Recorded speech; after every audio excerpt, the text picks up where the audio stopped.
하나님의 자비란 로마서 1장부터 11장까지 바울이 구체적으로 설명하고 있습니다. 하나님의 자비를 크게 구분하면 죄에서의 구원, 그 다음에 믿음으로 말미암은 의, 성령의 도우심, 하나님의 사랑으로 나눌 수 있습니다. 죄에서의 구원, 하나님께서 인간의 죄와 그 심판으로부터 구원하시고 새로운 생명과 관계로 회복시켜 주셨습니다. 이것이 바로 하나님의 자비인 것입니다. 하나님은 죄악된 우리를 구원하기 위해 사랑으로 구속의 계획을 세우셨습니다. 그리고 이루셨죠. 구원은 인간의 공로, 행위로 되어지는 것이 아니라 하나님의 은혜로 주어진 선물인 것입니다. 두 번째로 믿음으로 말미암은 의입니다. 성경에서 의는 하나님 앞에서 죄가 없고 올바른 상태를 말하고 있습니다. 하나님은 절대적으로 거룩하시고 의로우시며 인간은 죄로 인해 하나님의 의에 미치지 못한 연약한 존재입니다. 하지만 하나님의 자비로 예수 그리스도의 그 복음을 받아들이고 의지하는 믿음을 가진 자에게는 무죄를 선언하셨습니다. 구원은 인간의 공로나 자격에 의해 주어지는 것이 아니라 오직 하나님의 은혜로 주어진 선물이라는 것입니다. 세 번째로 성령의 도우심입니다. 우리가 구원을 얻으면 내 안에 성령님이 함께 하십니다. 성령님은 거룩한 삶, 하나님의 형상대로 살아가도록 우리의 삶 속에서 동행하십니다. 이것이 바로 하나님의 자비인 것입니다. 성령님은 우리가 죄의 권세에서 벗어나 하나님을 기쁘시게 하는 삶을 살게 도와주십니다. 성령님은 내 삶 가운데서 언제나 역사하셔서 하나님 안에서 참된 평안과 기쁨을 누리게 하십니다. 성령님은 내 능력이나 나의 힘으로 되는 것이 아니라 하나님의 능력 안에서 우리의 어려움을 이겨낼 수 있는 그 힘을 주십니다.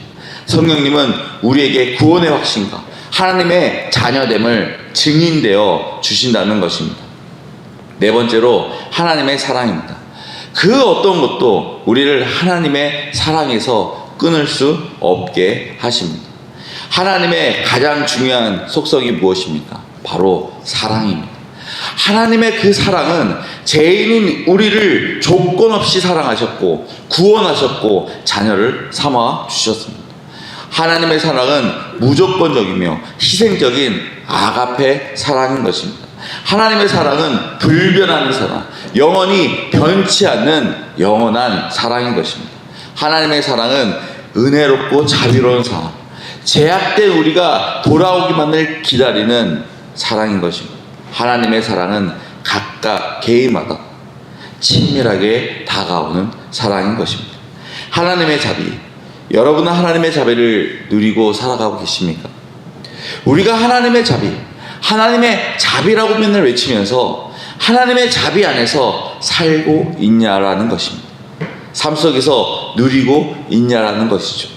오늘 본문을 통해서 하나님의 자비가 여러분과 저의 삶에 넘치기를 바랍니다.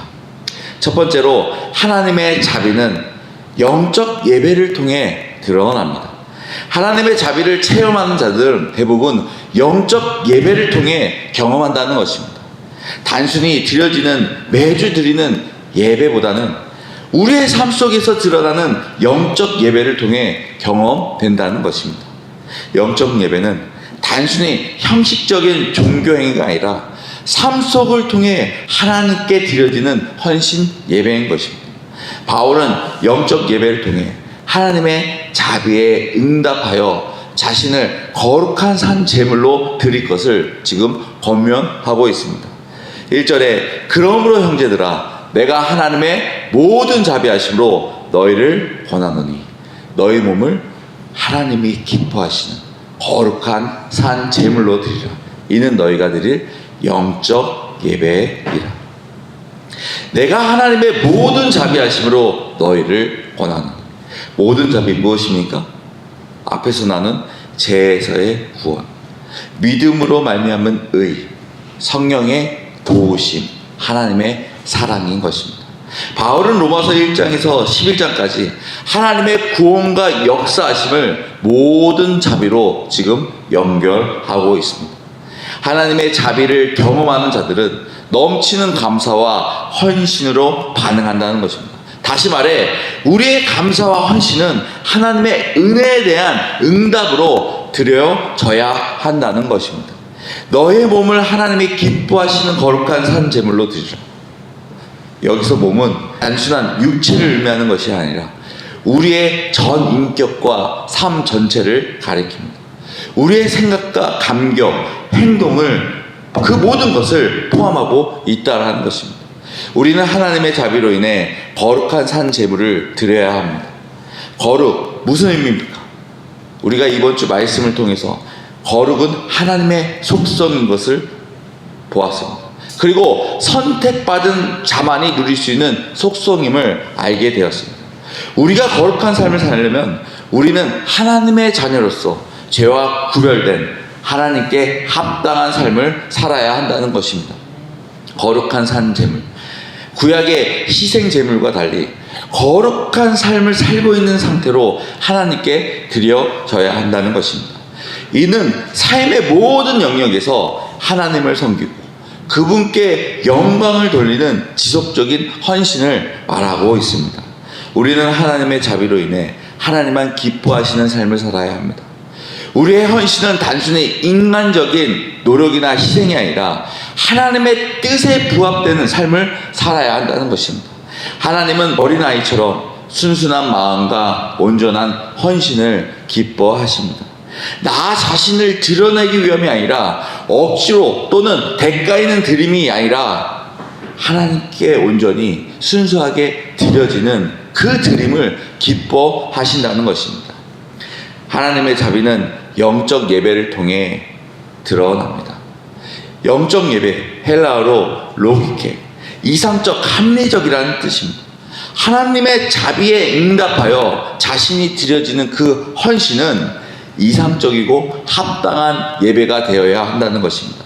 단순히 헌신적인 의식이 아니라 마음과 뜻, 행위에 모든 포함된 바로 삶의 예배를 말하고 있는 것입니다. 이는 일요일 예배마다 우리가 시간에 국한돼서 드려지는 것이 아니라 매일의 삶 속에서 매일의 삶 전체가 하나님께 드려져야 한다는 것입니다. 2절에 너희는 이 세대를 본받지 말고 오직 마음을 새롭게 함으로 변화를 받아 하나님의 선하시고 기뻐하시고 온전하신 뜻이 무엇인지 분별하도록 하라.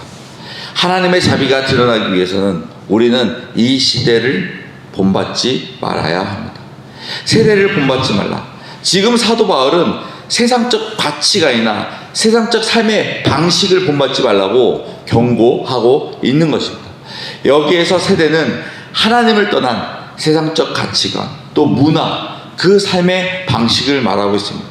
우리가 하나님의 자비를 안다면 우리는 세속적인 그 가치, 자기중심, 물질주의, 쾌락주의에 빠지지 말아야 합니다. 우리가 하나님의 자비를 안다면 우리는 하나님의 기준에 따라 살아야 한다는 것입니다. 하나님의 자비는 우리의 마음을 새롭게 함으로 변화를 줍니다. 하나님의 자비를 체험하는 자는 성령을 통해 내면의 변화를 경험하게 됩니다. 이는 세상적인 사고 방식을 벗어버리고 하나님의 말씀과 성령의 능력으로 새로운 가치관과 태도를 가지게 된다는 것입니다.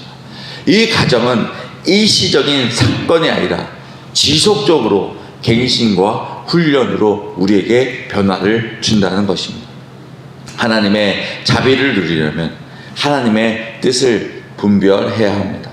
바로 하나님의 선하시고 기뻐하시고 온전한 뜻이 무엇인지 분별해야 한다는 것입니다. 하나님의 뜻은 구원받은 우리에게 가장 선하고 유익하며 완벽한 계획이라는 것입니다. 우리는 말씀과 기도를 통해 하나님의 뜻을 분별해야 합니다. 우리는 내 안에 성령님을 통해 그 뜻이 무엇인지 알고 순종하며 나아가야 한다는 것입니다. 우리는 삶 전체로 정적 예배를 드려야 합니다. 하나님이 기뻐하시는 우리의 모든 삶을 모든 영역에서 드려야 한다는 것입니다. 직장에서, 가정에서, 교회 안에서 모든 행위와 결정이 하나님에게만 드려지는 예배가 되어야 한다는 것입니다. 우리는 세속적인 가치관에 흔들리지 않기 바랍니다. 세상의 인기와 쾌락과 물질주의와 유혹에 흔들리지 않길 바랍니다. 성경적인 가치관에 따라 살아가는 여러분과 제가 되기를 원합니다. 우리는 말씀과 기도로 항상 마음을 새롭게 하며 나아가야 합니다. 말씀을 통해서 하나님의 뜻을 알고 기도로 하나님의 인도하심에 구하며 나아가는 바로 내적 변화가 일어나는 삶을 살아야 한다는 것입니다. 우리는 하나님의 뜻을 분별하고 순종해야 합니다. 삶의 중요한 결정을 내릴 때마다 하나님의 말씀의 뜻의 기준에 따라 삼아야 한다는 것입니다. 나의 욕심이 아닌, 나의 뜻이 아닌 하나님의 뜻을 중심으로 계획하고 실천하는 여러분과 제가 되길 바랍니다. 그러기 위해서 두 번째로 하나님의 자비는 공동체 안에서 복음으로 나타나야 합니다. 3절에 내게 주신 은혜로 말미암아 너희 각 사람에게 말하노니 마땅히 생각할 그 이상의 생각을 품지 말고 오직 하나님께서 각 사람에게 나누어 주신 믿음의 분량대로 지혜롭게 생각하라. 내게 주신 은혜로 말미암아 하나님의 권면이 나 자신에게 비롯된 것이 아니라 하나님의 은혜에서 비롯되어야 한다는 것입니다. 우리는 스스로 겸손해야 합니다. 우리는 하나님의 기준에 따라 주어진 은혜와 믿음을 바르게 이해하여 그대로 살아가야 합니다. 우리는 생각할 그 이상으로 생각하지 말아야 한다는 것입니다. 하나님의 자비를 경험하는 자는 교만하거나 자만에 빠지는 것이 아니라 믿음의 분량대로 지혜롭게 생각하고 나아가야 한다는 것입니다. 하나님의 자비를 경험하는 자는 자신의 그 믿음의 분량에 따라 겸손하게 나아가야 한다는 것입니다. 믿음의 분량은 하나님이 각 사람에게 주어진 것입니다. 우리에게 주어진 은사와 역할을 하나님의 뜻대로 올바르게 나아가야 한다는 것입니다. 우리에게 맡은 일은 나 자신을 위해 하는 것이 아니라 하나님을 위해 충실히 감당하며 나아가야 합니다. 4절에 우리가 한 몸에 많은 지체를 가졌으나 모든 지체가 같은 기능을 가진 것이 아니니 이와 같이 우리 많은 사람이 그리스도 안에서 한 몸이 되어 서로 지체가 되었느니라. 우리는 예수님 안에서 한 지체가 되었습니다. 우리는 도움교회 안에서 한 지체가 되었습니다.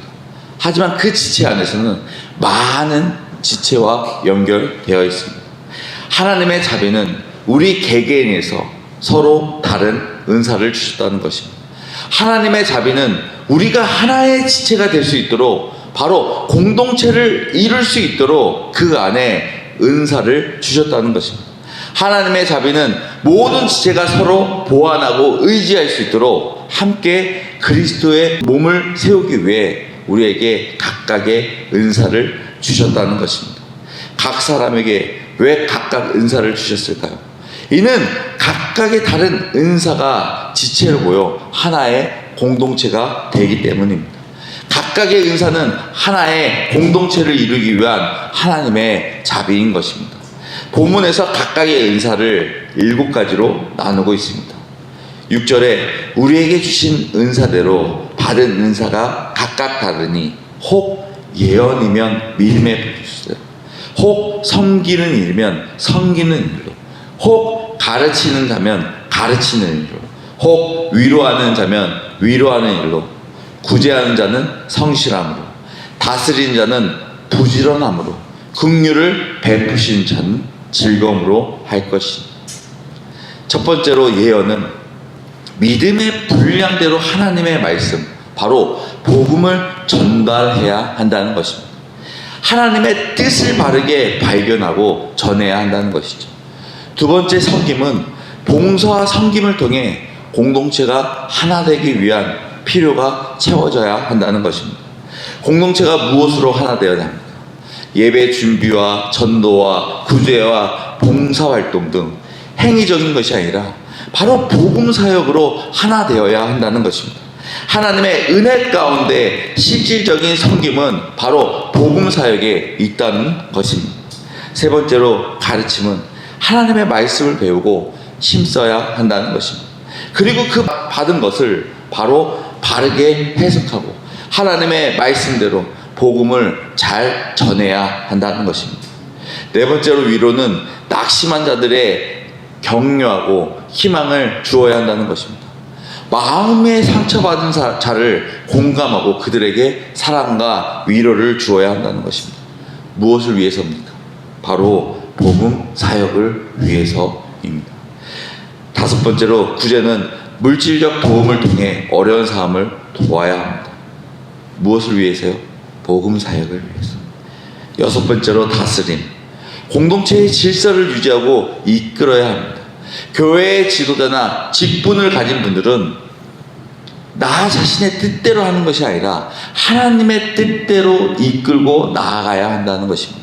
바로 하나님의 주신 사명, 복음 사역을 위해 하나로 집중하고 하나의 질서로 나아가야 한다는 것입니다. 일곱 번째로 긍휼, 약한 자들의 기쁨을 돌보고 어려운 사람들에게 자비를 베풀어야 합니다.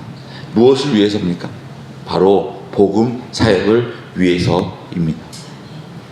각자에게 주신 은사대로 하나님은 각 성도에게 다른 은사를 주셨지만 모든 은사는 하나님께서 주신 선물임을 믿고 우리에게 주어진 그 은사를 우리가 자랑하고 비교하는 것이 아니라 우리에게 주어진 은사는 하나의 공동체를 이루기 위해 우리에게 주어진 은사는 하나님의 사명과 복음 사역에 사용되어야 한다는 것입니다. 하나님께서 여러분에게 주신 그 은사 여러분은 어떻게 사용하시겠습니까? 우리에게 하나님의 그 창조 목적에 맞는 하나님의 형상대로 살아가는데 바로 여러분들의 그 은사가 하나님의 사역에 기쁜 마음으로 사용되길 바랍니다. 마무리하겠습니다. 하나님의 자비는 죄에서의 구원, 믿음으로 말미암는 성령의 도우심, 하나님의 사랑입니다. 여러분과 저는 하나님의 자비를 누리며 살아가고 계십니다. 아니면 이미 주어졌는데 지금도 달라고 외치고 있습니다. 하나님의 자비는 예수님의 십자가 사랑으로만 완벽하게 보여질 수 있습니다. 주어질 수 있는 것이죠. 더 이상 하나님이 무엇을 보여주어야 하는 것이 아니라 바로 우리 안에서 내 안에서 하나님이 우리에게 이미 주신 그 예수님의 그 십자가의 사랑 때문에 우리가 드려지는 자비가 되길 바랍니다.